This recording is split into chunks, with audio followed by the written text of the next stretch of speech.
Welcome again to this next episode of Become a Competent Biblical Counselor. I'm Dr. Dave Jones, and today's episode is entitled Mothers-in-Law, Part 2. Well, we're coming now to the second of our discussions of mother-in-laws and daughter-in-laws, one of the stickiest problems in the Christian home. One of those problems that crops up time and time between Christian people and causes more bloodshed and heartache and sorrow and difficulty than perhaps any other. And yet, there need not be all these difficulties because the Word of God, as we have been pointing out, has already anticipated the possible problems, the patterns that would lead one into the wrong relationships, and has warned against them. We ought to be clear in our thinking that the Word of God always has the answers to our problems. It always has them there long before the problems ever arise. In fact, sometimes you wonder whether some of the problems aren't just simply there to fulfill what the words have to say. They're so close to the problems as you see them. Of course, here we go now on the most important aspect of it all. What happens if things are going bad? How do you deal with this difficulty if things aren't going as they should? Let's suppose your husband, their daughter-in-law, isn't being what he should be, and we said he ought to be in the last broadcast. Or mother-in-law, let's suppose that boy of yours or that daughter-in-law of yours isn't what they ought to be. Maybe they're spiteful, and maybe they're hurtful, and maybe they say very nasty things and have alienated you rather than simply making a complete break with you. Or perhaps daughter-in-law, your mother-in-law can't find anything right in what you do. She comes to your house and she criticizes your meals. She criticizes the way you set the table. She criticizes the furnishings in your home or the arrangements of them. Maybe she can't find anything right. Everything's wrong all the time. Well, whatever it is, you have a nasty mother-in-law, you have a nasty daughter-in-law, you have a nasty son, or whatever it is, here you are faced with the problems. What can you do about them? How can you get along with your mother-in-law or your daughter-in-law or those two women or that son or the other two? Well, we've talked about the things that you can do personally from Genesis 2:28, depending on which side of the relationship you bear. But suppose you've done all that. Suppose you've tried to make a clean break. Suppose you've tried to be what you ought to be to the other parties. Then where do you go from there? Well, I suggest this. Read Romans 12:18. Let's suppose your mother-in-law or your daughter-in-law is not a Christian, just for the sake of this broadcast for the moment. Let's suppose that party won't listen to what the Word of God has to say. Let's suppose that the other person has no interest in God or the church or any of the rest of it, and the authority of the Scriptures is just not there in that relationship. So you can't appeal to the Scriptures. You can't go to the church if necessary, or even seek for help or discipline from the pastor or from any of the elders in the church. And there you are, just on your own with God and the Scriptures and those people to deal with. And suppose that mother-in-law, that daughter-in-law does everything possible to be nasty and mean to you. Let's suppose your daughter-in-law tries as much as possible to keep you from seeing your children. Or your mother-in-law does all of those critical things at your home.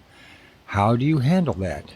In Romans 12:18 we read, if possible, and I like the tentatives of that statement, the realism with which Paul writes, because he's writing here about the relationship of a believer to an unbeliever, and you may have that problem if possible.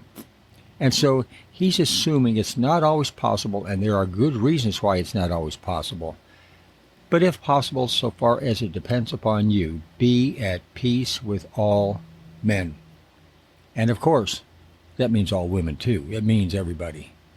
Now, did you get what he says? So far as it depends upon you, be at peace with everybody. In other words, it's not your responsibility to bring about peace. It's your responsibility to try to bring about peace by doing everything that God requires of you to bring about that peace. In other words, there will be times when the other party refuses and you can't do anything about that. If the other party is a Christian, of course, you can take to a Christian brother and go and try to have some counseling and get some reconciliation, of which Matthew 18 speaks. Or if that doesn't work, you can eventually take it to the church and bring church discipline to bear upon this question.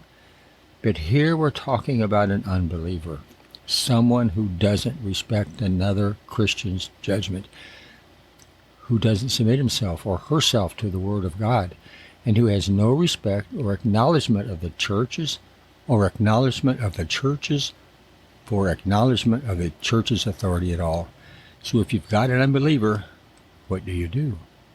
You are sure, Paul says, that as far as you are concerned, there is no occasion for hostility or difficulty that has arisen as a result of your sin.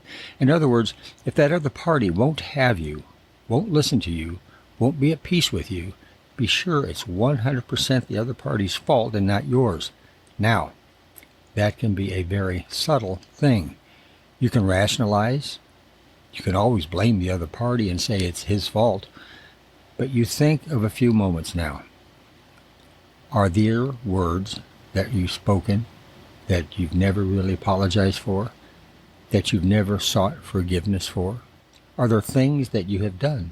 Are there things that you have said to your husband or said to your son about the mother-in-law or about the daughter-in-law that really weren't true, in which you were trying to prejudice the other person, him against the other person?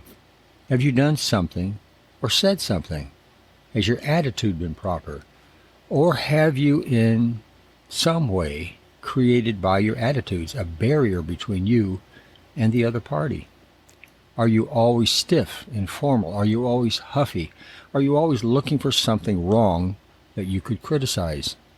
Are you always on the edge when you're in the other person's presence, never being relaxed and giving the other person a chance to get through to know you? There may be many things that you're doing that don't fit in with Romans 12:18. This says, if possible, and you are to go every possible biblical limit and extreme to make it possible, if possible, so far as it depends upon you, be at peace with all men. You are to pursue peace, as Paul says elsewhere, with everybody. Now, have you really pursued it? Have you really worked at peace with this mother-in-law or this daughter-in-law? What have you done? How about baking a pie or taking it around to her? Not if she's on a diet, of course, but something that you really can do.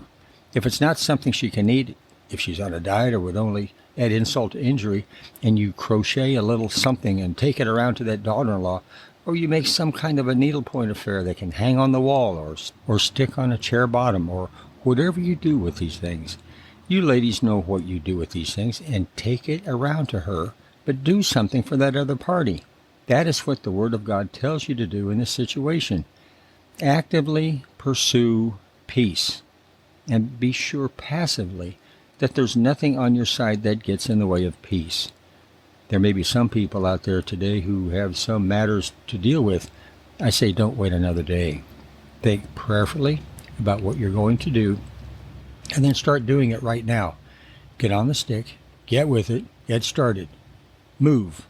Don't let another hour go by without taking the first step.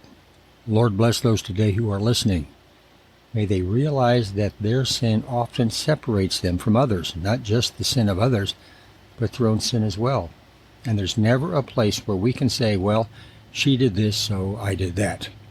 No, it's always to be, if possible, that we are to be at peace so far as it depends on us with all other persons, including mother-in-laws or daughter-in-laws. So Lord, help this series, I pray, and help a number of mother-in-laws and daughter-in-laws and sons and husbands to be what they ought to be before each other and before you as a result of what they have heard from your word.